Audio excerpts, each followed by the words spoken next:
ఓం నారాయణ ఆది నారాయణ. ఓం నారాయణ ఆది నారాయణ ఛానల్ను ఆదరిస్తున్న గురు బంధువులకు స్వాగతం, సుస్వాగతం.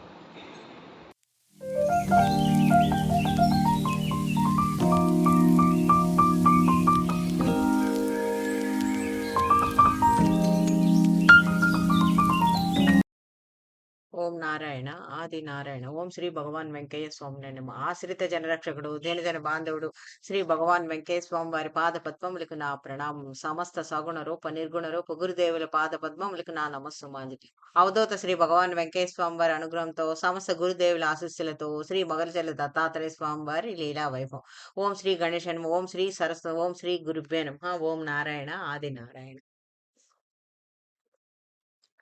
ఈ శ్రీ మొగల్చెల్ల దత్తాత్రేయ స్వామి వారి మందిరంలో వీరు ఈ దంపతులు 18 సంవత్సరములుగా ఆరాధనోత్సవం టైంలో భజన చేస్తూ ఉంటారు. అంటే పొద్దుట 6 నుంచి సాయంత్రం పొద్దుట 9 గంటల నుంచి సాయంత్రం 6 గంటల వరకు నిర్విరామంగా పారవస్యంతో భజన చేస్తూ ఉంటారు. ఇది గత 18 సంవత్సరములుగా వీరు ఆచరిస్తున్న పవిత్ర కార్యం. ఈ భక్తుల పేరు ఇతని పేరు ఇండ్ల వెంకటేశ్వర్లు, అతని భార్య పేరు రమణమ్మ అన్నమాట. మొట్టమొదటిసారిగా శ్రీ మొగర్జల దత్తాత్రేయ స్వామి వారి మందిరానికి వీరు 18 సంవత్సరం క్రితం వచ్చారు. వీరు నివాసము ఒంగోలు అగ్రహారం రోడ్డు బత్తులవారి కుంట వద్ద ఉండే దత్తాత్రేయ కాలనీలో. మొట్టమొదటిసారిగా వీరు భజన బృందం గురువు గారు అతను కూడా శ్రీ దత్తాత్రేయ స్వామి వారి భక్తుడు. వారి పేరు లక్ష్మయ్య గారు. ఈ లక్ష్మయ్య గారి ప్రాద్బలంతో మొట్టమొదటిసారిగా శ్రీ మొగల్చెల్ల దత్తాత్రేయ స్వామి వారి మందిరానికి వచ్చారు. వారు వచ్చిన తర్వాత స్వామివారి సమాధి దర్శనం చేసుకున్న తర్వాత ఒక వింత అనుభూతికి లోనయ్యారు. అది అంటే మాటల్లో వివరించలేని లో అనుభూతి. ఒక పవిత్రమైన అనుభూతి, విచిత్రమైన అనుభూతి. వీరు ఆ అనుభూతిలో అలా ఉండిపోయారు. తర్వాత ఈమె ఏమో శ్రీ మొగలిచెల్ల దత్తాత్రేయ స్వామి వారి ఫోటో కొనుక్కొని ఒంగోలు వెళ్ళిపోయారు ఆ రోజు. ఆ రోజు తెల్లవారుజామున మరుసటి రోజు తెల్లవారుజామున శ్రీ మొగలిచెల్ల దత్తాత్రేయ స్వామి వారు వీరికి స్వప్న దర్శనం ఇచ్చారు. ఇచ్చి ఇలా చెప్పారనమాట. తెచ్చుకున్న చిత్రపటాన్ని పూజ గదిలో పెట్టుకోమని ఆమెకు చెప్పారు. ఆ విధంగా శ్రీ మొగల్చెర్ల దత్తాత్రేయ స్వామి వారి ఆరాధనోత్సవం టైంకి ముందే వచ్చి ఒక నెల రోజుల ముందు నుంచి ఆ కార్యక్రమం పనులన్నీ చూస్తారు. పోస్టర్స్ అవన్నీ చూస్తారు. ఒంగోలు వీరే వెళ్ళి ప్రచారం చేస్తారు. ఆ పోస్టర్స్ తీసుకొని వెళ్ళి ప్రచారం చేసి ఆరాధన మహోత్సవానికి ముందే ఒక నెల రోజుల ముందు నుంచే వీరు ఆశ్రమానికి వచ్చి చేస్తూ ఉంటారు. కరెక్ట్‌గా ఆరాధన దినోత్సవం టైము వచ్చేటప్పటికి ఉదయం 9 నుంచి సాయంత్రం 6 గంటల వరకు భజన చేస్తారనమాట. ఇది వీరు గత 18 సంవత్సరాలుగా ఆచరిస్తున్నారు. ఇలా భజనలో ఉన్నప్పుడే ఈ వెంకటేశ్వర్లు గారికి ప్రభుత్వ ఉద్యోగం పర్మనెంట్ అయిందన్న వార్త కూడా వచ్చిందనమాట. ఆ విధంగా ఇంకా స్వామివారి మీద వీరికి ఇంకా భక్తి శ్రద్ధలు పెరిగాయి. అంతేకాకుండా వచ్చినప్పుడు అక్కడ అన్నదానం కోసం సరుకులు కొని తీసుకొచ్చి శ్రీ మొగల్చెర్ల దత్తాత్రేయ స్వామి వారి మందిరంలో ఇస్తూ ఉంటారనమాట అన్నదానానికి.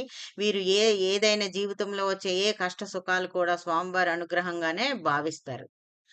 ప్రచారం చేస్తారు. స్వామివారి అన్నదానానికి ఆ సరుకులు ఇస్తారు. అంటే మొత్తం అంతా స్వామివారిదే భారము అని అంటూ ఉంటారండి. మేము నిమిత్త మాత్రంలో ఇదంతా శ్రీ మొగల్చెర్ల దత్తాత్రేయ స్వామివారి కృప అని చేస్తూ ఉంటారు. ఇది మాకు ఇక్కడ భజన చేసుకునే అవకాశం కూడా శ్రీ స్వామివారే కల్పించారు అని అంటారు. అంతేకాకుండా వీరున్న కాలనీ పేరు దత్తాత్రేయ కాలనీ కదా! ఇది కూడా వీరు ప్రోద్బలంతోనే ఆ కాలనీ కూడా డెవలప్ చేశారు. ఆ కాలనీలో దత్తాత్రేయ స్వామి వారి గుడి కట్టే ఏర్పాట్లో కూడా అదే ఆలోచనలో వీరు ఇప్పుడు ప్రస్తుతం ఉన్నారు కూడా. ఇది ఈ భక్తుని పేరు సురేష్. వీరు నెల్లూరు. అతను ఎంతో కాలంగా స్వామివారి వచ్చి దర్శనం చేసుకుందాం అనుకుంటున్నారు గానీ, చాలా కాలం వరకు కుదరలేదు. అట్‌లాస్ట్ స్వామివారి దర్శనానికి వచ్చారు. వచ్చిన తర్వాత నాగేంద్ర ప్రసాద్ గారితో చెప్పారు. ఇలా నాకు కొన్ని సమస్యలున్నాయి. కుటుంబ పరంగా సమస్యలున్నాయి. నాకు కొంచెం మనోవేదన తగ్గుతుందని ఇక్కడికి వచ్చాను. హ్మ్. నేను ఇక్కడ ఒక 4 రోజులు ఉంటాను. రోజు ఇక్కడ ధ్యానం చేసుకొని స్వామివారి సమాధి దర్శనము చేసుకుంటాను అని నాగేంద్ర ప్రసాద్ గారు చెప్పారు. నాగేంద్ర ప్రసాద్ గారు సరే అన్నారనమాట. ఇక్కడ ఆశ్రమంలో భోజనం కూడా ఉంటుంది. మీరు చేయొచ్చు అని చెప్పారు. ఇతని వయసు సుమారు 45 ఏళ్ల వయసు ఉంటుంది సురేష్ గారికి. ఈ అతని దినచర్య ఏమిటంటే రోజు ఉదయం, సాయంత్రం శుభ్రంగా స్నానం చేసి మందిరంలోకొచ్చి ఒక గంట సేపు ధ్యానం చేసుకోవడం. తర్వాత అక్కడ మందిరం దగ్గర ఉన్న షాపుల్లో బిస్కెట్‌లు తీసుకొని కుక్కలకి ఆహారంగా పెడుతూ ఉండేవారు. మళ్ళీ రాత్రికి ఒక తన రూమ్‌కి వెళ్ళిపోతూ ఉండేవారు. రోజు ఉదయం, సాయంత్రం ఇదే విధంగా ధ్యానం చేసుకొని కుక్కలకి ఆహారం పెడుతూ అలా దినచర్యగా మార్చుకున్నారనమాట. ఇలా సుమారు ఒక 10 రోజులు ఉండిపోయారు అతను. అంటే అక్కడ చూసేవాళ్ళకి ఇతనొక అమాయకుడిలాగా అనుకుంటూ ఉండేవారనమాట. అలా 10 రోజులు గడిచిన తర్వాత ఈయన నాగేంద్ర ప్రసాద్ గారిని కలిసి ఇలా చెప్పారు. "మీరు శని, ఆదివారాల్లో అన్నదానం చేస్తూ ఉంటారు గదా! ఎంతవుతుంది?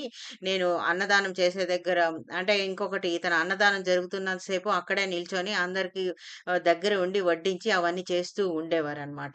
ఈయన నాగేంద్ర ప్రసాద్ గారిని అడిగారు. "అన్నదానానికి ఎంతవుతుంది? ఒక వారం రోజులకి ఎంతవుతుంది?" అంటే నాగేంద్ర ప్రసాద్ గారు వారికి చెప్పారు.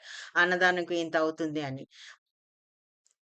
అదే విధంగా అప్పుడు చెప్పారనమాట. "నేను ఒక వారం రోజులకి అయ్యే అన్నదానంకి నేనిస్తాను. నా సమస్య తీరింది. నేనిక్కడ ముందు 4 రోజులు ఉందాం అనుకున్నాను. కానీ నేనిక్కడ 10 రోజులు ఉన్నాను. నాకు ఉన్న సమస్య అంతా మా తమ్ముడు. మా తమ్ముడికి నాకు భేదాభిప్రాయాలొచ్చి మా తమ్ముడు 2 సంవత్సరముల నుంచి నాతో మాట్లాడటం లేదు.